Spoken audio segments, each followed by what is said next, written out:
தேவ வார்த்தை ஐக்கியத்திற்கு நான் உங்களை வரவேற்கிறேன். நான் ஜெரல் சாண்டியாகோ. நீங்கள் கேட்டுக்கொண்டிருப்பது வாட்ச்மேன் ஜெப போதனைகள். ஜெபிக்கலாம். பிதாவே, இயேசுவின் நாமத்தினால் வருகிறோம். தாப்பனே, உமக்கு ஸ்தோத்திரம். நீர் பெரியவர், உன்னதர், சர்வ வல்லவர், எங்களை நேசிக்கிற நல்ல தாப்பன், எங்களுக்கு உதவி செய்கிறவர், எங்களை ஆதரிக்கிறவர், எங்களை தாங்குகிறவர். தாப்பனே, நீர் நல்ல தேவனாக இருக்கிறபடியால் ஸ்தோத்திரம். எங்களுக்கு நன்மைகள் செய்கிறவராக, எங்களை ஆசிர்வதிக்கிறவராக, எங்களுக்கு சகாயம் செய்கிறவராக இருக்கிறபடியால் ஸ்தோத்திரம். தாப்பனே, ஜீவிக்கிற தேவன் நீர். எங்கள் ஜெபத்தை நீர் கேட்கிறீர், எங்கள் ஜெபத்திற்கு பதில் கொடுக்கிறீர். பிதாவே, உம்மை துதிக்கிறோம். தாப்பனே, இயேசுவின் நாமத்திற்காய் ஸ்தோத்திரம். இயேசுவின் திரு ரத்தத்திற்காய் ஸ்தோத்திரம். இயேசுவுக்குள்ளாக எங்களை நீர் நீதிமானாக மாற்றியிருக்கிறபடியால் ஸ்தோத்திரம். எங்கள் ஜெபங்களுக்கு உம்முடைய காதுகள் எப்போதும் திறந்திருக்கிறபடியால் ஸ்தோத்திரம். பிதாவே, உம்மை துதிக்கிறோம், உமக்கு நன்றி செலுத்துகிறோம். இப்பொழுதும் தாப்பனே, நீர் எங்களோடு பேச வேண்டுமா ஜெபிக்கிறோம். உம்முடைய விலையேறப்பெற்ற வார்த்தைகளை எங்களுக்கு போதிக்க வேண்டுமா ஜெபிக்கிறோம். தாப்பனே, உம்முடைய ஞானம், புத்தி, அறிவு, வெளிச்சத்தினால் எங்களை நிரப்ப வேண்டுமா ஜெபிக்கிறோம். பிதாவே, எங்களுக்கு நீர் ஜெபிக்க கற்றுத்தர வேண்டுமா ஜெபிக்கிறோம். ஜெபிக்க, பரிந்துரை செய்ய, ஜாமக்காரராக செயல்பட நீர் எங்களுக்கு கற்றுத்தர வேண்டுமா ஜெபிக்கிறோம். போதிக்க வேண்டுமா ஜெபிக்கிறோம். தாப்பனே, உம்மோடு கூடு உறவாட, உம்மோடன் ஒரு பர்சனல் ரிலேஷன்ஷிப் வளர்த்து கொள்ள, தாப்பனே, உம்மோடு கூட ஐக்கியப்பட எங்களுக்கு நீர் போதிக்க வேண்டுமா ஜெபிக்கிறோம். கற்றுத்தர வேண்டுமா ஜெபிக்கிறோம். பிதாவை, ஜெபித்து பதில் பெற்றுக்கொள்ளக்கூடியவர்களாக எங்களை மாற்ற வேண்டுமா ஜெபிக்கிறோம். பிதாவை, நீங்கள் அப்படியே செய்கிறபடியால் ஸ்தோத்திரம். தாப்பனை, என்னுடைய சத்தத்தை கேட்டுக்கொண்டு இருக்கிற ஒவ்வொருவருக்காகவும் ஜெபிக்கிறேன்.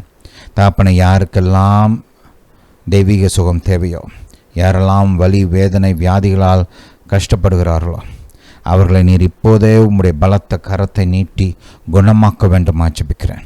தாப்பனை, உம்முடைய குணமாக்கும் அபிஷேகம் எல்லாவித நோய்கள், வலி, வேதனைகளை நீக்கட்டும். தாப்பனை, உம்முடைய அபிஷேகம் நுகங்களை முறிக்கட்டும், கட்டுகளை அவிழ்க்கட்டும், சுமைகளை நீக்கட்டும்.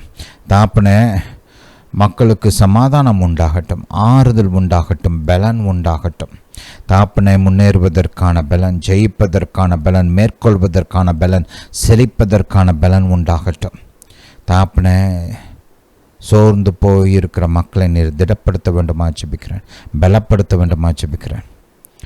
ஹல்லேலூயா டு ஜீசஸ். தொடர்ந்து அவர்கள் தங்களுக்கு நியமிக்கப்பட்ட அந்த ஓட்டத்தை ஓட உதவி செய்ய வேண்டுமா ஜெபிக்கிறேன். உம்மோடு கூட நடக்க உதவி செய்ய வேண்டுமா ஜெபிக்கிறேன். தாப்பனே, அவருடைய பலன் புதுப்பிக்கப்படட்டும். பிதாவே, உம்மை துதிக்கிறேன், உமக்கு நன்றி செலுத்துகிறேன். இப்பொழுதும் தாப்பனே, என்னுடைய சத்தத்தை கேட்டுக்கொண்டிருக்கிற ஒவ்வொருவரையும் நீர் கண்ணின் மணியைப் போல பாதுகாக்க வேண்டுமா ஜெபிக்கிறோம். தாப்பனே, இவர்கள் மீதும், இவர்களுக்கு உண்டான யாவற்றின் மீதும், இவர்கள் குடும்பத்தார் மீதும் பரிபூர்ண பாதுகாப்பு உண்டாகட்டும். எல்லா தீமைக்கும் விலக்கி பாதுகாத்து கொள்ளுங்க. போக்கையும் வரத்தையும் பாதுகாத்து கொள்ளுங்க. ஜீவனை பாதுகாத்து கொள்ளுங்க. தாப்பனை, இவர்களுக்கு எதிராக உருவாக்கப்படும் எல்லா ஆயுதங்களும் இயேசுவின் நாமத்தினாலே வாய்க்காமலே போவதாக. தாப்பனை, உம்முடைய பலத்த பாதுகாப்புக்காய் ஸ்தோத்திரம். தாப்பனை, எங்கள் இந்திய தேசத்திற்காக வருகிறோம்.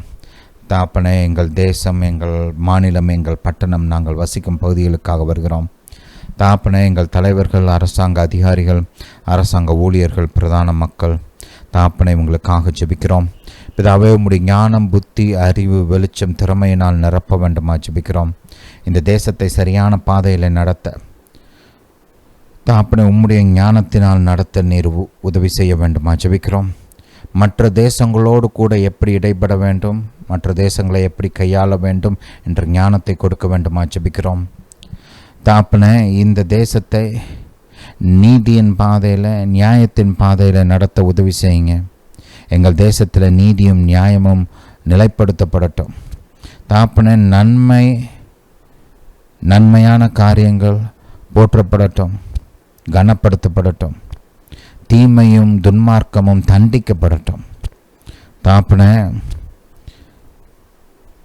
அப்பாவி ஜனங்கள் தண்டிக்கப்படக்கூடாது. துன்மார்க்கமான மக்கள் தண்டிக்கப்பட வேண்டும். தாப்பனை, எங்கள் தேசத்தில் நீர் நீதியை நிலைநிறுத்த வேண்டுமா ஜெபிக்கிறோம். அதே போல் தாப்பனை, எங்கள் தலைவர்கள் எங்கள் தேசத்தின் மக்களுக்கு ஆசீர்வாதமாக இருக்கட்டும், நன்மை செய்கிறவர்களாக இருக்கட்டும். தகப்பனே, உம்முடைய ஞானத்தின்படி நல்ல திட்டங்களை உருவாக்கி செயல்படுத்தட்டும். பிதாவே, நீர் உதவி செய்ய வேண்டுமா ஜெபிக்கிறோம். உம்முடைய பலன் அவர்களுக்கு உண்டாகட்டும், உம்முடைய உதவி உண்டாகட்டும். பிதாவே, நீர் அப்படியே செய்கிறபடியால் ஸ்தோத்திரம். தகப்பனே, எங்கள் தேசத்தின் பொருளாதாரத்தை நீர் ஆசீர்வதிக்க வேண்டுமா ஜெபிக்கிறோம், பலப்படுத்த வேண்டுமா ஜெபிக்கிறோம். தகப்பனே, வேலை வாய்ப்புகள் அதிகமாக உண்டாகட்டும். தகப்பனே, நல்ல பிஸ்னஸஸ், சிறு தொழில்கள், small scale, large scale, medium scale businesses, companies, industries நீர் கொடுக்க வேண்டுமா ஜெபிக்கிறோம். தகப்பனே, நல்ல கம்பெனிஸ், ஆர்கனைசேஷன்ஸ் நீங்கள் கொடுக்க வேண்டுமா ஜெபிக்கிறோம். விவசாயிகளை ஆசீர்வதிக்க வேண்டுமா ஜெபிக்கிறோம். அவர்களை பலப்படுத்த வேண்டுமா ஜெபிக்கிறோம். அவர்களுக்கு ஆதரவும் சகாயமும் கொடுக்க வேண்டுமா ஜெபிக்கிறோம். தகப்பனே, எங்கள் விவசாயிகள் சூசைடெலாம் பண்ணிக்கக்கூடாது. தகப்பனே, உம்முடைய உதவி, உம்முடைய காருண்யம் அவர்கள் மீது எப்போதும் இருக்கட்டும். பிதாவை, நீங்கள் அப்படியே செய்கிறபடியாக ஸ்தோத்திரம். வானத்தையும் பூமியும் படைத்த நல்ல கர்த்தர் எங்களுக்கு உதவுகிறபடியால் ஸ்தோத்திரம். தகப்பனே, எங்கள் தேசத்துக்கு நல்ல மழை கொடுங்க, ஆசீர்வாதமான மழை கொடுங்க. அழிக்கக்கூடிய மழை இல்லா தகப்பனே, ஆசீர்வாதமான மழையை கொடுக்க வேண்டுமா ஜெபிக்கிறோம். ஏற்ற காலத்தில் மழையை கொடுக்க வேண்டுமா ஜெபிக்கிறோம். முன்மாறி பின்மாறி மழையை கொடுக்க வேண்டுமா ஜெபிக்கிறோம். பிதாவை, நீங்கள் அப்படியே செய்கிறபடியால் ஸ்தோத்திரம். பிதாவே, எங்கள் தேசத்தை நீர் கண்ணின் மணியைப் போல பாதுகாக்க வேண்டுமா ஜெபிக்கிறோம். உம்முடைய நல்ல கரம் எங்கள் தேசத்தின் மீது இருக்கட்டும். தகப்பனே, நீர் எங்கள் தேசத்தின் பலன். எங்கள் தேசத்தை நீர் பலப்படுத்த வேண்டுமா ஜெபிக்கிறோம். பலத்தினால் இடைக்கட்ட வேண்டுமா ஜெபிக்கிறோம். தகப்பனே, உம்முடைய உதவிக்காய் ஸ்தோத்திரம். இப்பொழுதும் தகப்பனே, எங்கள் அமெரிக்க தேசத்துக்காக வருகிறோம். தகப்பனே, அமெரிக்க தேசத்துக்கு உம்முடைய சித்தத்தின்படி, உம்முடைய மன விருப்பத்தின்படி, உமக்கு பயந்து உம்முடைய சித்தத்தை செய்யக்கூடிய நல்ல திறமையான அதிபரையும், செனட்டர்ஸ், காங்கிரஸ்மேன், கவர்னர்ஸையும் கொடுக்க வேண்டுமா ஜெபிக்கிறோம். தகப்பனே, உம்முடைய நல்ல கரம் அவர்கள் மீது தங்கட்டும், உம்முடைய தயவு உண்டாகட்டும். மகாபெரிய வெற்றியை கொடுக்க வேண்டுமா ஜெபிக்கிறோம். நிராகரிக்க முடியாத, இல்லை என்று சொல்லக்கூடாத விதத்தில் மாபெரும் வெற்றிகளை கொடுக்க வேண்டுமா ஜெபிக்கிறோம். தகப்பனே, நீர் எங்களுக்கு கொடுத்த அதிகாரத்தின்படி இயேசுவின் நாமத்தினாலே கர்த்தர் தெரிந்து கொண்ட ஜனத்திற்கு விரோதமான எல்லா பிசாசின் கிரியைகளையும் கட்டுகிறோம். இயேசுவின் நாமத்தினாலே கர்த்தர் தேர்ந்தெடுத்திருக்கிற ஜனத்திற்கு விரோதமான எல்லா திட்டங்கள், சதிகள், ஆயுதங்கள், மோசடிகள் அவமாகி போகட்டும். இயேசுவின் நாமத்தினால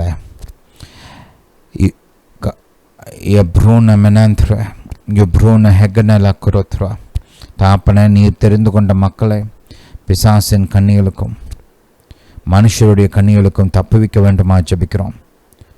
தாப்பனை, பாதுகாத்து கொள்ளுங்க, தப்புவீங்க. தாப்பனை, உம்முடைய பரிபூர்ண பாதுகாப்பு நீர் தெரிந்து கொண்ட ஜனத்தின் மீதும் அவர்கள் குடும்பத்தார் மீதும் இருக்கட்டும்.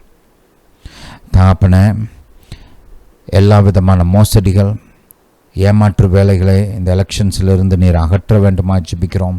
தடுத்து நிறுத்த வேண்டுமா ஜெபிக்கிறோம். தாப்பனை, நீர் தெரிந்து கொண்ட அதிபருக்கு விரோதமான எல்லா கூட்டணிகளும், துன்மார்க்கமான கூட்டணிகளும் அவமாகி போகட்டும். தாப்பனை, அவர்களுடைய முயற்சிகள் அவமாகி போகட்டும். தாப்பனை, உம்முடைய நல்ல கரம் நீர் தெரிந்து கொண்ட அதிபர் மீது இருக்கட்டும். உம்முடைய தயவு உண்டாகட்டும், உம்முடைய காருண்யம் உண்டாகட்டும். தாப்பனை, நீரே தேவன், நீரே உன்னதர், மனுஷரின் ராஜ்யங்களில் நீர் இன்றும் ஆளுகை செய்கிறீர் என்பது வெளிப்படட்டும், வெளிப்படட்டும். உலகம் பார்த்து பிரமிக்கக்கூடிய விதத்தில் வெளிப்படட்டும். பிதாவை, நீங்கள் அப்படியே செய்கிறபடியால் ஸ்தோத்திரம். தாப்பனை, உம்முடைய மாபெரும் உதவிக்காய் ஸ்தோத்திரம். தாப்பனை, இஸ்ரவேல் தேசத்தை நீர் கண்ணின் மணியைப் போல பாதுகாக்க வேண்டுமா ஜெபிக்கிறோம். தாப்பனை, உம்முடைய பலத்த கரத்தை இஸ்ரவேலின் சத்துருக்களுக்கு விரோதமாக நீட்ட வேண்டுமா ஜெபிக்கிறோம். இஸ்ரவேலின் சத்துருக்கள் இஸ்ரவேலுக்கு முன்பாக முறியடிக்கப்படட்டும். ஒரு வழியாய் வருகிறவர்கள் 7 வழியாய் திரும்ப ஓடட்டும். தாப்பனை, இஸ்ரவேலுக்கு விரோதமான எல்லா ஆயுதங்களும் வாய்க்காமலே போவதாக. தாப்பனை, இஸ்ரவேல் மீது உம்முடைய தயவு இருக்கட்டும், காருண்யம் இருக்கட்டும். உம்முடைய இரக்கங்கள் கடந்து வரட்டும். ஆபிரகாமுக்கு நீர் வாக்கு பண்ணின அந்த இரக்கங்கள், யாக்கோபுக்கு வாக்கு பண்ணின அந்த உண்மை, தாப்பனை இஸ்ரவேல் மீது தங்கட்டும். தாப்பனை இஸ்ரவேல் தேசத்தை நீர் ஆசீர்வதிக்க வேண்டுமா ஜெபிக்கிறோம். இஸ்ரவேல் தேசத்தில் சமாதானம் உண்டாகட்டும், ஒற்றுமை உண்டாகட்டும், செழிப்பு உண்டாகட்டும், பலன் உண்டாகட்டும், முன்னேற்றம் உண்டாகட்டும். வானத்தையும் பூமியும் படைத்த தேவன் இஸ்ரவேலின் ஜெயபலமாக இருக்கிறபடியால் ஸ்தோத்திரம். பிதாவே, உம்மை துதிக்கிறோம், உமக்கு நன்றி செலுத்துகிறோம். தாப்பனை எங்கள் ஜெபத்தை கேட்டு நீர் பதில் கொடுத்தபடியால் ஸ்தோத்திரம். இயேசுவின் நாமத்தினால் பிதாவே, ஆமென். ஹல்லேலூயா, ஹல்லேலூயா டு ஜீசஸ். நம்முடைய கர்த்தர் நல்லவர். நான் ஏற்கனவே சொல்லியிருக்கிறேன், ஆனால் திரும்ப சொல்கிறேன். ஏன்னா மக்களுக்கு புரியணும் நம்ம இதை ஏன் செய்கிறோம் அப்படின்னு. இது ஃபர்ஸ்ட் ஆஃப் ஆல் இது ஜாமக்காரர் ஜெப போதனை. ஜாமக்காரர் செயல்பட வேண்டிய விதத்தில் செயல்படணும். ஹல்லேலூயா. நம்ம இங்கே ஏறெடுக்கிற ஜெபங்கள்லாம் ஆவியானவருடைய வழிநடத்துதலின்படி நாம் செய்கிறோம். எதை என்னத்தையோ ஜெபிக்கணும், நேரத்தை கடத்தணுன்றதுக்கெலாம் இல்லை. இது ஆவியானவர் நமக்கு கொடுத்த ஜெபங்கள், ஒரு அசைன்மெண்ட்ஸ். இதெல்லாம் இந்த காரியங்களுக்காக நம்ம தொடர்ந்து ஜெபிக்கணும். ஆவியானவர் வேறு காரியங்களுக்கு நமக்கு வேறு காரியங்களை கொடுக்கும்போது இந்த காரியங்கள்லாம் நிறைவேறி முடிஞ்சதுக்கப்புறம் இல்லை ஆவியானவர் வேறு ஏதாவது வழி நடத்தினார்னா அந்த காரியங்களுக்காகவும் ஜெபிப்போம். ஹல்லேலூயா. உங்களுடைய சொந்த வாழ்க்கையிலும் தனிப்பட்ட ஜெபத்தின் நேரத்திலும் நீங்கள் ஆவியானவருக்கு இடம் கொடுத்து அவர் உங்களை ஜெபத்தில் பயன்படுத்த இடம் கொடுங்க. ஹல்லேலூயா. ஆவியானவரை, நான் ஜெபிக்க விரும்புகிறேன், உங்களுடைய ராஜ்யத்தின் பிரயோஜனத்துக்காக ஜெபிக்க விரும்புகிறேன், எனக்கு போதிங்க, என்னை வழி நடத்துங்க அப்படின்னு கேளுங்க. பரிசுத்த ஆவியானவர் உங்களை நிச்சயமாக வழி நடத்துவார். வல்லமையான விதத்தில் பயன்படுத்துவார். ஹல்லேலூயா, ஹல்லேலூயா டு ஜீசஸ். சரி, வாசிப்போம். யோவான் எழுதின சுவிசேஷம் 16ஆம் அதிகாரம் 20ஆம் வசனத்திலிருந்து வாசிப்போம். மெய்யாகவே மெய்யாகவே நான் உங்களுக்கு சொல்லுகிறேன், நீங்கள் அழுது புலம்புவீர்கள், உலகமோ சந்தோஷப்படும். நீங்கள் துக்கப்படுவீர்கள், ஆனாலும் உங்கள் துக்கம் சந்தோஷமாக மாறும். ஸ்திரியானவளுக்கு பிரசவ காலம் வந்திருக்கும் போது அவள் துக்கமடைகிறாள். பிள்ளை பெற்ற உடனே ஒரு மனுஷன் உலகத்தில் பிறந்தான் என்கிற சந்தோஷத்தினால் அப்புறம் உபத்திரவத்தை நினையாள். அதுபோல நீங்களும் இப்பொழுது துக்கமடைந்திருக்கிறீர்கள். நான் மறுபடியும் உங்களை காண்பேன், அப்பொழுது உங்கள் இருதயம் சந்தோஷப்படும். உங்கள் சந்தோஷம் ஒருவனும் உங்களிடத்திலிருந்து எடுத்து போட மாட்டான். அதாவது உங்கள் சந்தோஷத்தை ஒருவனும் உங்களிடத்திலிருந்து எடுத்து போட மாட்டான். அந்த நாளிலே, அதாவது புதிய ஏற்பாட்டின் நாளிலே, இயேசு தன்னுடைய இரத்தத்தின் மூலமாக நித்திய மீட்பை பெற்றதுக்கு அப்புறம் புதிய உடன்படிக்கையின் நாளிலே, நீங்கள் என்னிடத்தில் ஒன்றும் கேட்க மாட்டீர்கள். மெய்யாகவே மெய்யாகவே நான் உங்களுக்கு சொல்லுகிறேன், நீங்கள் என் நாமத்தினாலே பிதாவினிடத்தில் கேட்டுக்கொள்வது எதுவோ அதை அவர் உங்களுக்கு தருவார். இதுவரைக்கும் நீங்கள் என் நாமத்தினாலே ஒன்றும் கேட்கவில்லை. என் நாமத்தினாலே கேளுங்கள், அப்பொழுது உங்கள் சந்தோஷம் நிறைவாக இருக்கும்படி பெற்றுக்கொள்வீர்கள். ஹல்லேலூயா. இதில் அநேக காரியங்களை நம்ம தியானித்து கொண்டு வருகிறோம். இன்னைக்கு நான் குறிப்பாக நீங்கள் அப்படின்ற அந்த பர்டிகுலர் வார்த்தைகளை நம்ம தியானிக்க போகிறோம். இங்கே பார்த்தீங்கன்னா கர்த்தர் நம்ம ஒவ்வொருவரிடத்திலும் தனிப்பட்ட விதத்தில் பேசுகிறார். அங்கே சீஷர்கள்லாம் இருந்தாங்க, அவங்கள்ட்ட பேசினார், ரைட். ஆனால் இதே வார்த்தையின் மூலமாக கர்த்தர் என்கிட்டையும் பேசுகிறாரு, உங்கள்கிட்டையும் பேசுகிறார். நீங்கள் மத்தேயு 22ஆம் அதிகாரத்தில் படித்து பார்த்தீங்கன்னா, இந்த பரிசேயர் சதுசேயர்லாம் குதர்க்கமாக ஒரு கேள்வி கேட்குறாங்க. பார்த்தீங்கன்னா, ரைட், 7 அண்ணன் தம்பி இருந்தாங்க. அந்த மனைவி பிள்ளை பெறாமல் இருந்ததுனால பிள்ளை பெற முடியாதவளாக இருக்கிறா. முதல் புருஷன் அண்ணன் செத்து போயிடுறாரு. அதுக்கப்புறம் 2வது சகோதரன் கல்யாணம் பண்ணுறாரு. அவர் மூலமாகவும் பிள்ளை இல்லை. இப்படியே 7 பேரையும் அந்த அம்மா கல்யாணம் பண்ணுறாங்களாம். 7 பேர் மூலமாகவும் பிள்ளை இல்லையா. இப்போ பரலோகத்துக்கு போனதுக்கப்புறம் அந்த அம்மா யாருடைய மனைவியாக இருப்பாள்? இதுதான் இவங்க கேள்வி. அந்த கேள்வி அவங்க செட் பண்ண விதத்திலே தெரியுது. அவங்க கற்றுக்கணும்னு கேட்கல, இயேசு வந்து தப்பாக போதிக்கிறாரு. ஏன்னா ஏசப்பா உயிர்த்தெழுதலாம் போதிக்கிறார் இல்லையா? அதனால் அவரை சிக்க வைக்கணும், ஒரு காம்ப்ளிகேட்டட் கொஸ்டின் கேட்டு அவரை மாட்ட வைக்கணுன்ற ஒரு எண்ணத்தில் அவங்க கேட்குறாங்க. சரி, நம்ம அதுக்குள்ளெல்லாம் போக வேண்டாம். ஆனால் அவங்களுக்கு பதில் சொல்லும்போது ஏசப்பா சொல்கிறாரு, ரைட், அந்த முச்செடி எரியும் போது கர்த்தர் மோசேட்ட பேசுகிறார் யாத்ராகமத்தில் இல்லையா? ஆனால் ஏசப்பா சொல்லும்போது கர்த்தர் உங்களுக்கு சொன்னதை அப்படின்னு சொல்கிறார். யாருக்கு சொன்னது? உங்களுக்கு. அந்த காலத்தில் இவங்களாம் இன்னும் பிறக்கலை. ரைட், இவங்க பிறக்கிறதுக்கு பல நூற்றாண்டுகளுக்கு முன்னாடி நடந்த காரியம் அதெல்லாம். ஆனால்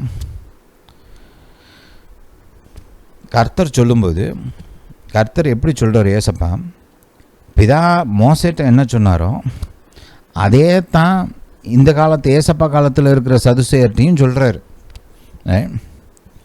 மோசேட்ட பேசுனதை இவங்கள்ட்டையும் பேசுகிறாரு அப்படின்னு ஏசப்பாவே சொல்கிறாரு. அதே மாதிரி தான் பாருங்கள், இங்கே ஏசப்பா தன்னை சுற்றி இருக்கிற சீஷர்கள்ட்ட இதை பேசினாலும் இதை உங்கள்கிட்டையும் பேசுகிறாரு, என்கிட்டையும் பேசுகிறாரு. அப்போ பாருங்கள், நம்ம அப்படி தான் இதை வாசிக்கணும். அந்த நாளில் நீங்கள் அப்படின்னா நீங்கள் நான், அந்த நாளில் நீங்களும் நானும். ரைட், ஏசப்பா சொல்கிறார், என்னிடத்தில் ஒன்றும் கேட்க மாட்டீர்கள். கவனிங்க, மெய்யாகவே மெய்யாகவே நான் உங்களுக்கு சொல்லுகிறேன், நீங்கள் என் நாமத்தினாலே பிதாவினிடத்தில் கேட்டுக்கொள்வது எதுவோ அதை அவர் உங்களுக்கு தருவார். இது வந்து ஒரு பர்சனல் ப்ராமிஸ். இயேசுவை பின்பற்றுகிற, இயேசுவை விசுவாசிக்கிற ஒவ்வொருவருக்கும் இயேசு கொடுக்குற ஒரு ஈவு, விலை மதிப்பில்லாத பொக்கிஷமான வாக்குத்தத்தம். இதை வந்து நாம் தனிப்பட்ட விதத்தில் பயன்படுத்த பழக வேண்டும். இது நம்ம, எனக்கு வந்து பார்த்திங்கன்னா இந்த சேர்ந்து ஜெபிக்கிறதுலாம் பிடிக்கும், எனக்கு இஷ்டம் ஆக்சுவலாக. விசுவாசிகள் சேர்ந்து பாடுறது, சேர்ந்து ஜெபிக்கிறது, அதெல்லாம் எனக்கு ரொம்ப பிடிக்கும். பாருங்கள், இதை சின்ன பல விதத்தில் நான் செய்கிறேன் என் வாழ்க்கையில். நான் வந்து நானும் என் மனைவியும் சேர்ந்து ஜெபிப்போம். கர்த்தரை துதித்து பாடி அவரை நோக்கி விண்ணப்பம் பண்ணி வேதத்தை வாசித்து, இதை நாங்கள் தனியாக செய்வோம், சேர்ந்து செய்வோம். அதே மாதிரி பார்த்திங்கன்னா நான், என் மனைவி, என் பிள்ளைகள், எங்கள் அப்பா எல்லோரும் சேர்ந்து ஜெபிப்போம். அந்த விதமாகவும் ஜெபிக்கிறோம். இதை தவிர்த்து நாங்கள் போகிற சபையிலலாம் சேர்ந்து ஜெபிக்கிறோம். மற்ற விசுவாசிகளோடு கூடும்போது அங்கே சேர்ந்து ஜெபிக்கிறோம். எங்கேயாவது போதிக்க போனோம்னா அங்கே சேர்ந்து ஜெபிக்கிறோம். இந்த மாதிரி சேர்ந்து ஜெபிக்கிறதெல்லாம் எனக்கு இஷ்டம், பிடிக்கும். அதெல்லாம் நல்லா வல்லமையாக இருக்கும். ஏன்னா விசுவாசிகள் ஒருமனப்பட்டு எல்லாரோட விசுவாசம் ஜாயின் பண்ணி அப்படி ஜெபிக்கும்போது வேதம் சொல்லுகிறது இல்லையா, ஒருவன் 1000 இருவர் 10,000 விரட்டுவான் அப்படின்னு இப்போ வேதம் போதிக்குது நம்மளுக்கு. ரைட், அதனால் அதுக்கு நான் முக்கியத்துவம் கொடுக்குறேன், அதை என் வாழ்க்கையில் பயன்படுத்துகிறேன். ரைட், அது எனக்கு ரொம்ப இஷ்டமும் கூட. ஹல்லேலூயா. ஆனால் அதே நேரத்தில் ஜெப வாழ்க்கையில் அதிமுக்கியமான ஜெபம் எதுன்னு கேட்டிங்கன்னா, நாம் தனிப்பட்ட விதத்தில் ஜெபிக்கிறோம் பார்த்திங்களா, அதுதான் ரொம்ப முக்கியம். ஏன்னா அதுதான் நமக்கும் கர்த்தருக்கும் உள்ள உறவை நிர்ணயிக்கிற காரியமாக இருக்குது. நம்ம என்ன தான் சேர்ந்து ஜெபிச்சாலும், ரைட், இல்லை ஊழியம் பண்ணாலும், இப்போ நான் ஊழியக்காரன், எனக்கு இதுதான் வேலையே இல்லையா? பாருங்கள், என்ன தான் நம்ம போதிக்கிறோம், மக்களுக்கு சொல்கிறோம், மக்களோட சேர்ந்து ஜெபிக்கிறோம், இல்லை மக்களுக்காக ஜெபிக்கிறோம், இதெல்லாம் பண்ணுறோம். ஆனால் நான் தனியாக உட்காந்து கர்த்தர் முன்னாடி அமர்ந்து அவரை நோக்கி பார்த்து ஜெபிக்கிறேன் பாரு, அதுதான் என் லைஃப்பில் மோஸ்ட் இம்பார்ட்டண்ட். என் லைஃப்பில் மட்டும் இல்லை, ஒவ்வொரு கிறிஸ்துவனுடைய வாழ்க்கையிலையும் அதுதான் ரொம்ப முக்கியமான ஒரு ஜெபம். த பர்சனல் ப்ரேயர் லைஃப். இது நம்மளுக்கு இருக்க வேண்டும் என்பதற்காகத்தான் ரைட் இயேசுவின் நாமம் கொடுக்கப்படுகிறது. நம்முடைய ஜெபத்தில் நமக்கு உதவி செய்யும்படி இயேசுவின் நாமம் கொடுக்கப்படுகிறது. இப்போ நிறைய பேர் அவங்களா ஜெபிக்கிறது இல்லை. அதுக்கு ஒரு காரணம் என்னென்னு பார்த்தீங்கன்னா, அவங்களுக்கு தங்களுடைய ஜெபத்தின் மேலே ஒரு கான்ஃபிடென்ஸ் இல்லை. நம்ம ஜெபிச்சு கர்த்தர் என்ன பதிலாக கொடுக்க போகிறாரு, நம்மெல்லாம் ஜெபிச்சு எங்கே நம்ம பாஸ்டர் ஜெபிச்சா கர்த்தர் பதில் கொடுப்பாரு, இல்லை நம்ம ஊழியக்காரங்க ஏதாவது ஒரு நல்ல ஊழியக்காரங்கள்ட்ட போய் சொன்னோம்னா அவங்க ஜெபிச்சா கர்த்தர் கேட்பார். இல்லை யாராவது நல்லா பரிந்துரை செய்கிறவங்க, நல்ல பரிசுத்தவான்கள், இல்லை யாராவது தீர்க்கதரிசி, ஏதாவது ஒரு அப்போஸ்தலர் இல்லை அந்த மாதிரி யார்ட்டையாவது போய் சொன்னோம்னா அவங்க ஜெபிச்சா கர்த்தர் கேட்பார். நம்மலாம் ஜெபிச்சு எங்கே அப்படின்ற ஒரு எண்ணம் நிறைய பேருக்கு இருக்குது. நேரில் சொல்லாட்டினாலும், வாயை திறந்து சொல்லாட்டினாலும் அடிமனசில் இருக்குது. அதனாலேயே நிறைய பேர் ஜெபிக்கிறதில்ல. பாருங்கள், அந்த ஒரு எண்ணத்தை இயேசுவின் நாமம் தவிடுபொடியாக்குது. ஏன்னா இயேசுவின் நாமத்தை நம்ம கர்த்தர் முன்பாக உச்சரிக்கும்போது அது என்ன பண்ணுதுன்னா, இயேசுவுடைய சகல சாதனைகள், அவருடைய அச்சீவ்மெண்ட்ஸ், அவருடைய வாழ்க்கை எல்லாவற்றையும் பிதாவுக்கு முன்பாக சமர்ப்பிக்கிறது. இயேசுவுடைய பரிசுத்தமான வாழ்க்கை, இயேசுவுடைய கீழ்ப்படிதல், இயேசுவுடைய பாடுகள், இயேசுவுடைய மரணம், இயேசுவுடைய உயிர்த்தெழுதல், இயேசுவுடைய விண்ணேற்றம், இயேசு மீது கர்த்தர் வைத்திருக்கிற மகிமை, இது எல்லாவற்றையும் பாருங்கள் அந்த நாமம் உள்ளடக்கி இருக்குது. அந்த நாமத்துக்குள்ளே இது எல்லாமே இருக்குது. அப்போ நீங்கள் இயேசுவின் நாமத்தில் நான் ஜெபிக்கிறேன் அப்படின்னு சொல்லும்போது நீங்கள் அதை கர்த்தர் முன்பாக வைக்கிறீங்க. இதுக்கு என்ன அர்த்தம்னா, இந்த ஜெபத்தை நான் என்னுடைய சுயநீதியின் அடிப்படையில் நான் உங்கள்கிட்ட வரலை. நான் யார், நான் என்ன செஞ்சுருக்கேன், இல்லை நான் என்ன செய்யலை அப்படின்ற அடிப்படையில் நான் இந்த ஜெபத்தை உங்கள் முன்னாடி சமர்ப்பிக்கலை. நான் இதை இயேசுவின் நாமத்தில் சமர்ப்பிக்கிறேன். இயேசுவின் மூலமாக, இயேசுவின் சாதனையின் அடிப்படையில், இயேசுவுடைய வாழ்க்கையின் அடிப்படையில், இயேசு யாராக இருக்கிறார், அவர் என்ன செய்திருக்கிறார் என்ற அடிப்படையில் உமக்கு முன்பாக சமர்ப்பிக்கிறேன் அப்படின்னு சொல்கிறோம். அதனால் கர்த்தர் என்ன பண்ணுறாருன்னா, நீங்கள் இயேசுவின் நாமத்தை உச்சரிக்கும் போது அவர் நம்மளை பார்த்து அந்த ஜெபத்துக்கு பதில் கொடுக்கல. இயேசுவை பார்த்து, இயேசுவுடைய வாழ்க்கையை பார்த்து, இயேசுவுடைய சாதனைகளை பார்த்து, இயேசுவுடைய வெற்றிகளை பார்த்து, இயேசுவின் அடிப்படையில் அந்த ஜெபத்துக்கு பதில் கொடுக்கிறார். அதுக்காகத்தான் இந்த இயேசுவின் நாமம் நமக்கு கொடுக்கப்பட்டிருக்குது. அதனால் எந்த கிறிஸ்தவனும் ஜெபிக்க தயங்கக்கூடாது, தைரியமாக வர வேண்டும். நமக்கு இரத்த உடன்படிக்கை இருக்கிறது. கர்த்தரை அணுகக்கூடிய அந்த ஸ்லாக்கியமும் உரிமையும் கொடுக்கப்பட்டிருக்குது. நமக்கு நீதிமான் என்ற ஸ்தானம் இயேசுவின் மூலமாக கொடுக்கப்பட்டு இருக்கிறது. இதையெல்லாம் காட்டிலும் இயேசுவுடைய நாமமே நமக்கு கொடுக்கப்பட்டு இருக்கிறது. அப்போ ஒவ்வொரு கிறிஸ்தவனும் ஜெபிக்க தயங்கவே கூடாது. நீங்கள் ஜெபிச்சிங்கன்னா கர்த்தர் காது கொடுத்து கேட்பார். பாருங்கள், அதுக்கு தான் இந்த சத்தியங்களெல்லாம் போதிச்சுட்டு இருக்கிறேன். ஏன்னா இதை போதிக்க உங்களுக்குள்ள ஒரு விசுவாசம் உண்டாகும். என்ன விசுவாசம்? நான் ஜெபிச்சா கர்த்தர் கேட்பார். ஏன்னா இயேசு எனக்காக இதெல்லாம் செஞ்சிருக்கிறாரு. இயேசு ரத்தம் சிந்திருக்கிறார். இயேசுவின் நாமம் எனக்கு கொடுக்கப்பட்டிருக்குது. இயேசுவின் மூலமாக நான் நீதிமான். இயேசுவின் மூலமாக எல்லா வாக்கு தத்தங்களும் எனக்கு கொடுக்கப்பட்டிருக்கிறது. ஆமென் என்றும். அதனால் நான் இயேசு மூலமாக கர்த்தர்கிட்ட போகிறதுனால என் ஜெபத்தை கர்த்தர் கேட்பார். என் ஜெபத்துக்கு பதில் உண்டு. அந்த விசுவாசம் உங்களுக்குள்ளே வரணும். அந்த விசுவாசத்தோடு நீங்கள் ஜெபிக்கும்போது உங்கள் ஜெபம் வேறு லெவலில் இருக்குங்க.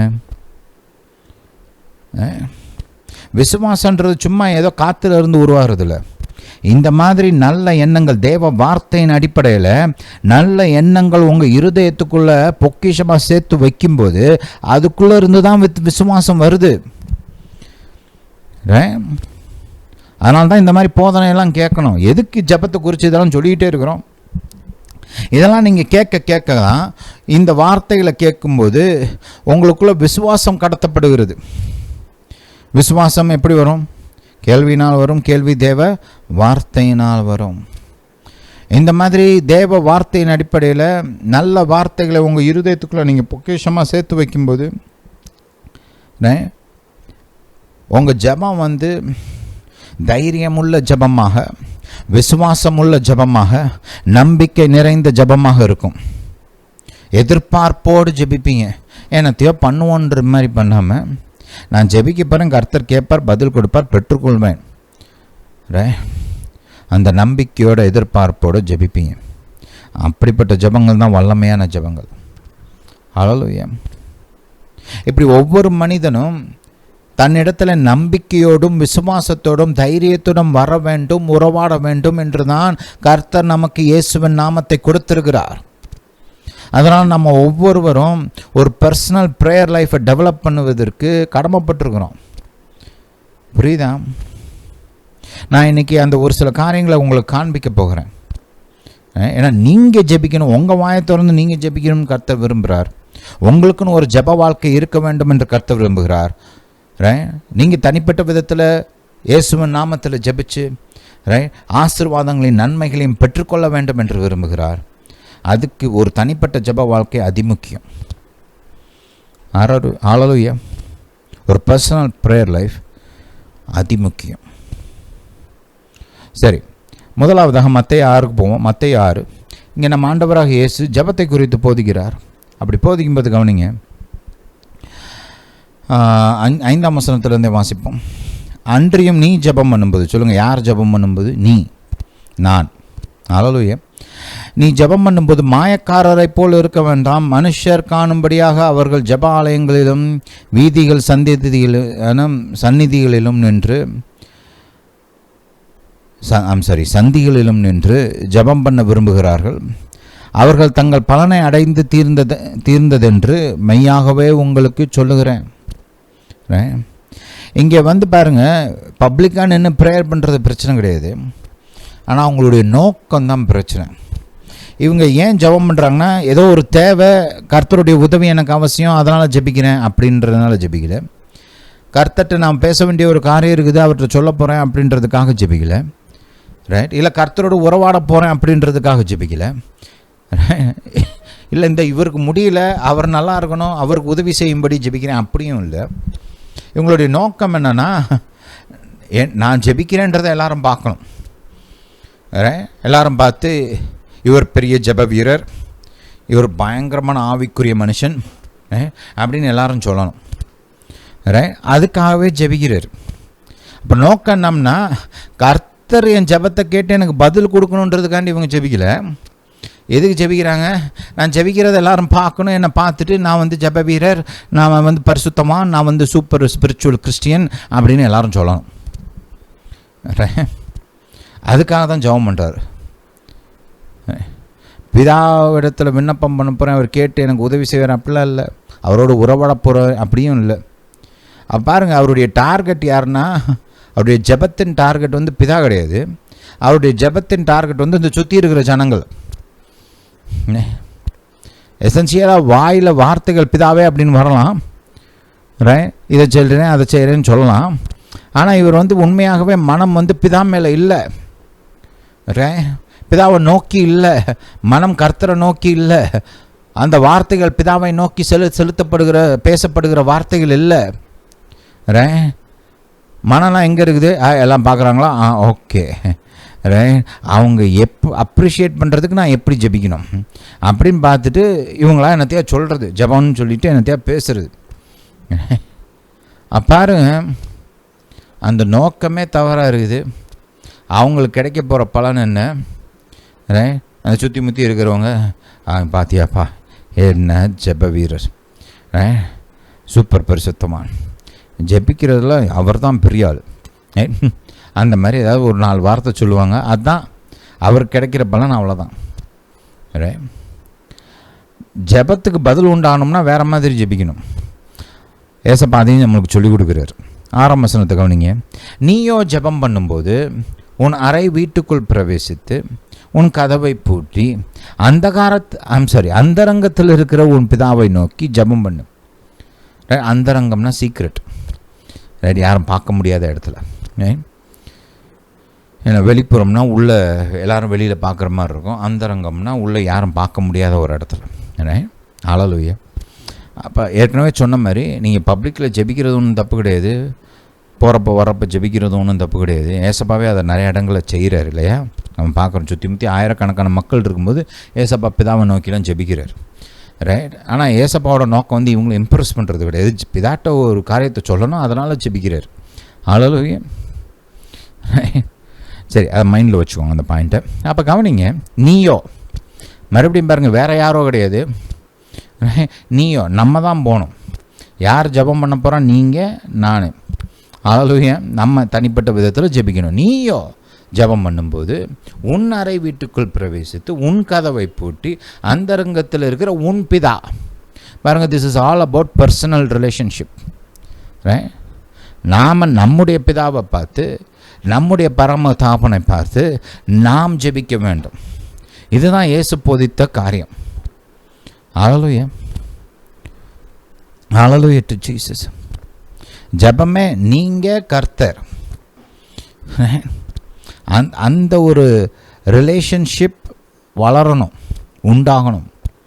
ஹல்லேலூயா, வளர்த்துக்கணும். இப்போ நீங்கள் இயேசுவை ஏற்றுக்கிட்டீங்க, தேவனுடைய பிள்ளையாக மாறிட்டீங்க. ஆனால் அந்த உறவை வளர்க்கணும்ல, அந்த ஐக்கியம், அந்த ஃபெல்லோஷிப், ரைட்? கர்த்தருக்குள்ளே நம்ம நிலச்சிருக்கணும்ல, கர்த்தருடைய அந்த அந்த போதனைகளை கண்டினியூ பண்ணணும் இல்லையா? அது நம்ம பொறுப்பு இல்லை. ஹல்லேலூயா. அப்போ கர்த்தரை பார்த்து நம்ம என்ன செய்யணும்? ஜெபிக்கணும். அதுக்கு நேரத்தை ஒதுக்கணும். நான் கர்த்தருடைய பிரசனத்தில் அமரப் போகிறேன், கர்த்தரை நோக்கி பார்க்க போகிறேன், நான் இயேசுவின் நாமத்தில் ஜெபிக்க போகிறேன், நான் கர்த்தர்கிட்ட பேசி ரைட் காரியங்களை பெற்றுக்கொள்ள போகிறேன் அப்படின்னு சொல்லி நீங்கள் ஒரு ப்ரைவேட் ப்ரேயர் லைஃப்பை க்ரியேட் பண்ணணும். ரைட்? ஒரு பர்சனல் ரிலேஷன்ஷிப்பை வளர்க்கணும். இதுக்கு நீங்கள் முக்கியத்துவம் கொடுக்கணும். ஹல்லேலூயா. நீங்கள் உங்கள் சொந்த வாழ்க்கையில் ஜெபிச்சு பதில்களை பெற்றுக்கொள்ள ஆரம்பிச்சிட்டிங்கன்னா,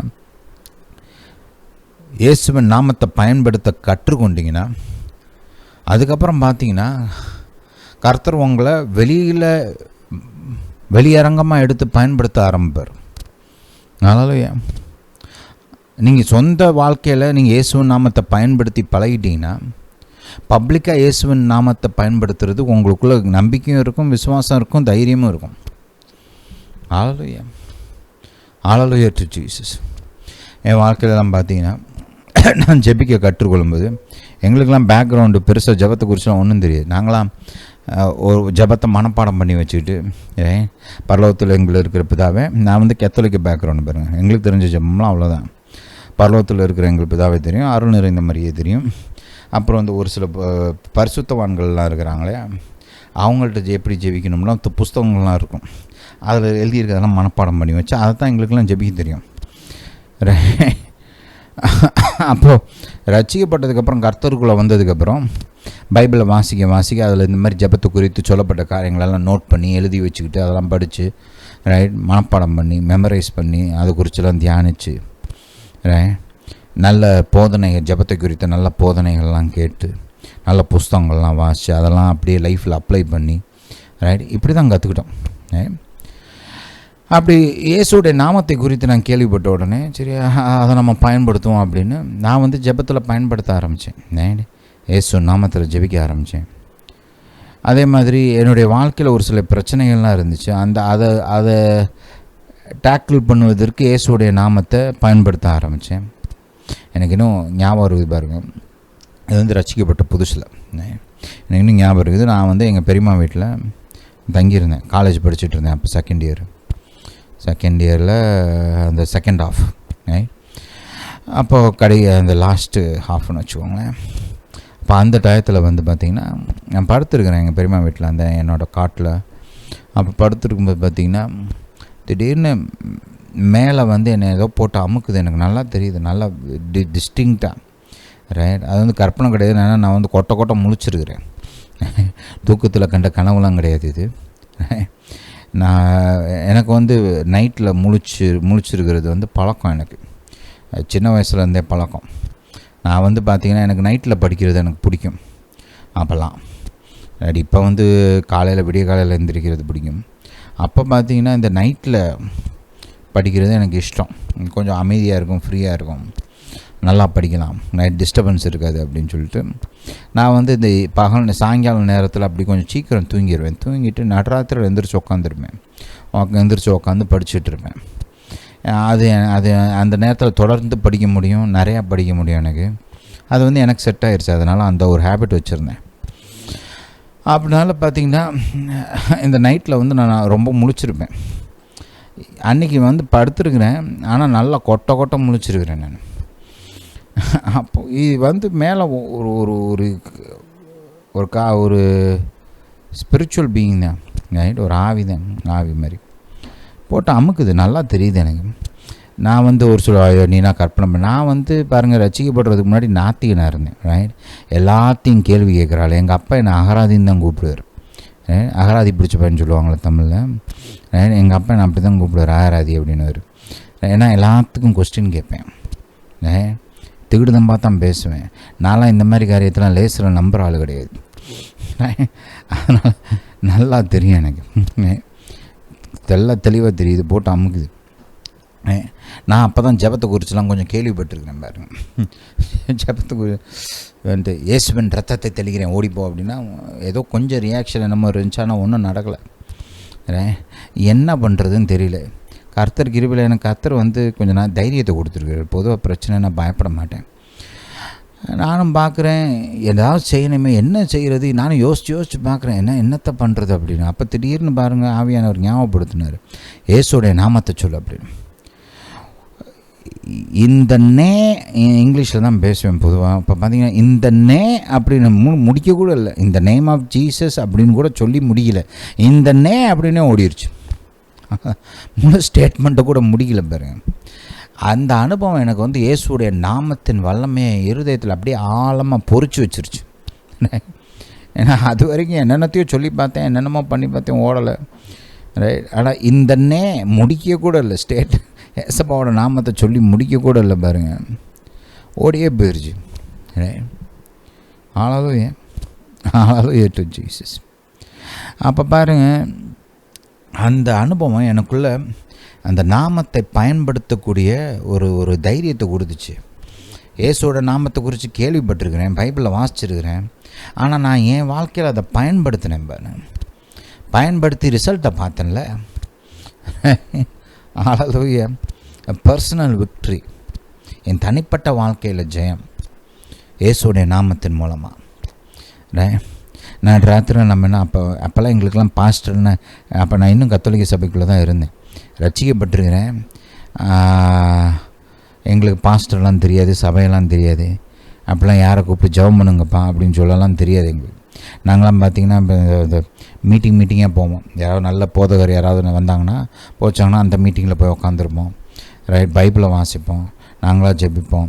இந்த கரிஸ்மேட்டிக் பிலீவர்ஸ்லாம் இருப்பாங்க இல்லையா, அவங்க வந்து நாங்களாம் பார்த்திங்கன்னா புதன்கிழமை பெங்களூரில் சென்ட் மார்த்தாஸ் ஹாஸ்பிட்டல்னு ஒரு ஹாஸ்பிட்டல் இருக்குது, அங்கே வந்து ஒரு கான்ஃபரன்ஸ் ரூமில் வந்து மீட்டிங் நடத்துவாங்க. அந்த மீட்டிங்க்கெலாம் போவோம். அந்த மாதிரி இப்படி கொஞ்சம் கொஞ்சமாக கற்றுக்க ஆரம்பிச்சுட்ருக்குறோம். அப்போ தான் இயேசுவை குறிச்சலாம், ரைட்?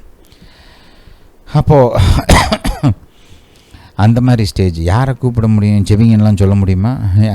வேறு யாராவது ஜெபம் பண்ணுங்கிற வரைக்கும் உட்காந்துருந்தா என்னத்துக்கு ஆகிறது? அந்த மாதிரி ஒரு சூழ்நிலையில் நல்ல வேளை கர்த்தர் போதிச்சார். இந்த நே அப்படின்னு சொல்லி இயேசுவோட நாமத்தை உச்சரிக்க ஆரம்பித்த அந்த நொடி பொழுதுல ஓடி போயிடுச்சு பாரு. ஹல்லேலூயா, ஹல்லேலூயா டு ஜீசஸ். இன்னொரு சம்பவத்தை நான் உங்களுக்கு ஞாபகப்படுத்துகிறேன், நான் சொல்கிறேன். நான் வந்து ஹோட்டல் ரன் பண்ணிகிட்டு இருந்தேன் ஊழியத்துக்கெலாம் வர்றதுக்கு முன்னாடி. வந்து ஆரம்பத்தில் 2 மல்டிநேஷ்னல் கம்பெனியில் வேலை பார்த்தேன். அதுக்கப்புறம் பார்த்திங்கன்னா நான் வந்து சொந்தமாக ஒரு ஹோட்டல் நடத்திக்கிட்டு இருந்தேன் பெங்களூரில். அப்போ பார்த்திங்கன்னா அன்றைக்கி ஒரு நாள் நான் வந்து கிளம்பணுன்னு இருக்கிறேன், வீட்டுக்கு போகணும். அன்றைக்கி வந்து சில சமயம் பார்த்திங்கன்னா இந்த மாதிரி மைண்ட் செட் பண்ணிடுவோம் இல்லையா, எங்கேயோ வெளியில் போகணும் இல்லை ஏதாவது பண்ணணும் அப்படின்னு சொல்லி. அந்த மாதிரி அன்றைக்கி நான் மைண்ட் செட் பண்ணி உக்காந்துருக்குறேன், வீட்டுக்கு இன்றைக்கி சீக்கிரமாக போகணும், வீட்டுக்கு என்ன பண்ணணும், சீக்கிரமாக போகணும் அப்படின்னு சொல்லிட்டு. சரி, அப்படி பொதுவாக பார்த்திங்கன்னா 11 மணிக்கு தான் கடை அடைப்போம். கடை அடைச்சிட்டு அதுக்கப்புறம் அடுத்த நாளைக்கு என்ன வாங்கணும், திங்ஸ் என்ன வாங்கணும், அப்போ தான் லிஸ்ட்டெல்லாம் போட்டு அது மேனேஜர் கையில் கொடுத்துட்டு நைட்டு இதெல்லாம் வாங்கி வைப்பேன் அப்படின்னு சொல்லிட்டு அதுக்கப்புறம் தான் கடையை அடைச்சிட்டு வீட்டுக்கு கிளம்புவேன். ஆனால் அன்றைக்கி பார்த்திங்கன்னா பாருங்கள், சீக்கிரமாக போகணும், ஒரு 8 மணிக்கெலாம் வீட்டுக்கு போகணும் அன்றைக்கி அப்படின்னு சொல்லிட்டு கிளம்புறதுக்கு ரெடியாக உட்காந்துருக்குறேன். கிளம்புற நேரத்தில் ஆவியானவர் சொன்னார், உட்கார போகாத அப்படின்னாரு. ஏன் கர்த்தாவே, போகாத உட்காருன்னாரு. சரின்னு உட்காந்தேன். சரி, என்னமோ எதுக்காவது வேலை இருக்கும் போல் இருக்குது, ஆவியானவர் சொல்கிறார்ல அப்படின்னு சொல்லிட்டு சரி 9 மணிக்கு கிளம்போம் அப்படின்னு சொல்லிட்டு உட்காந்துருந்து 9 மணி வரைக்கும் பார்த்தேன், ஒன்றும் நடக்கலை.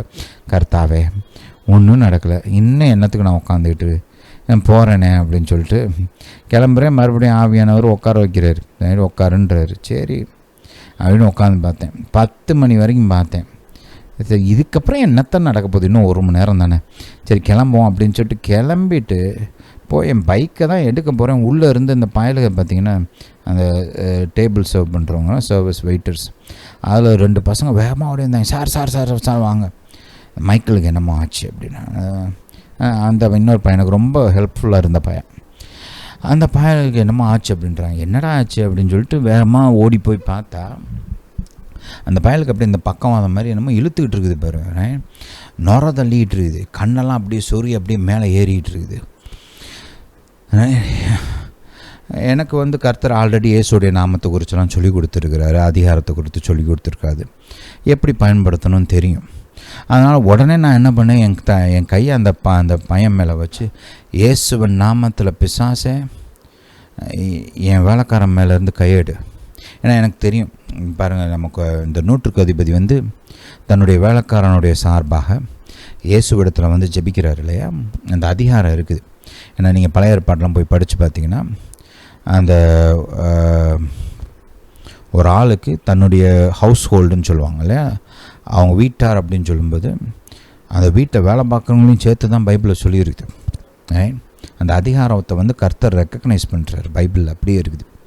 அந்த அதிகாரத்தில் தான் அந்த 100க்கு அதிபதி வந்து கேட்குறான், இந்த மாதிரி வேலைக்காரனுக்கு அவன் வந்து ஜெபிக்க முடியல, ஜெபிக்கிற நிலைமையில் அவன் கிடையாது, ஆனால் இவர் வந்து அவன் சார்பில் ஜெபிக்கிறார். ரைட், ஏசப்பாவும் அதை அங்கீகரித்து அவனை குணமாக்குறாரு இல்லையா.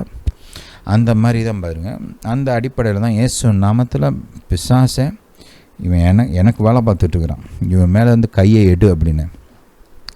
ஒரு செகண்டில் கண்ணு சரியாயிருச்சு, நுர தள்ளுறது நின்றுச்சு, எந்திரிச்சிட்டான் பாருங்க. ஒரு நொடி பொழுது தான் அப்படியே எந்திரிச்சிட்டான் பாருங்க.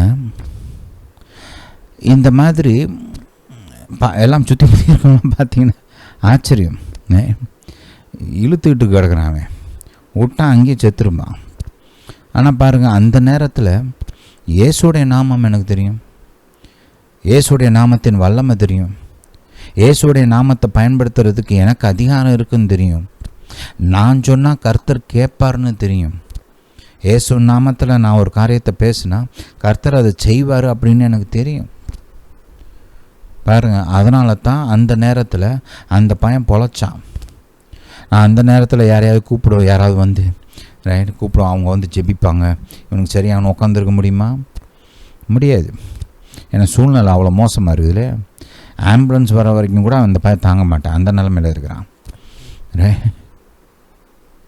பாருங்க, நான் சொந்தமாக கர்த்தரோட ஒரு அனுபவம் எனக்கு இருந்ததுனால,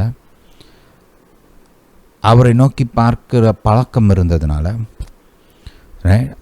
அவரை நோக்கி பார்த்து நான் ஜெபிச்சா கேட்பார் அப்படின்ற விசுவாசம் எனக்குள்ளே இருந்ததுனால அந்த சூழ்நிலையில் உடனே ரியாக்ட் பண்ண முடிஞ்சிச்சு, உடனே இயேசுவுடைய நாமத்தை பயன்படுத்த முடிஞ்சிச்சு, உடனே வெற்றியும் உண்டாச்சு.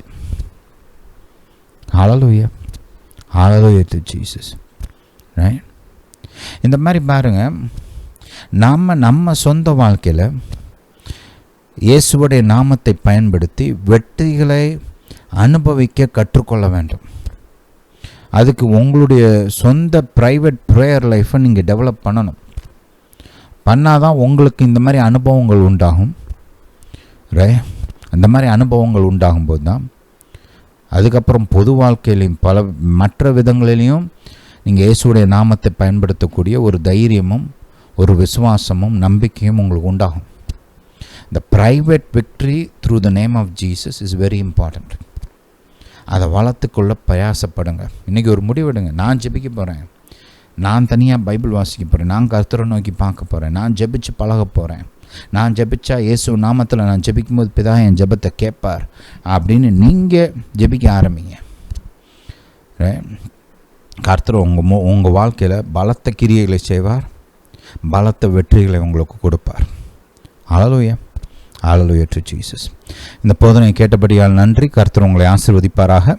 நம்முடைய இயேசு ராஜா சீக்கிரம் வருகிறார்.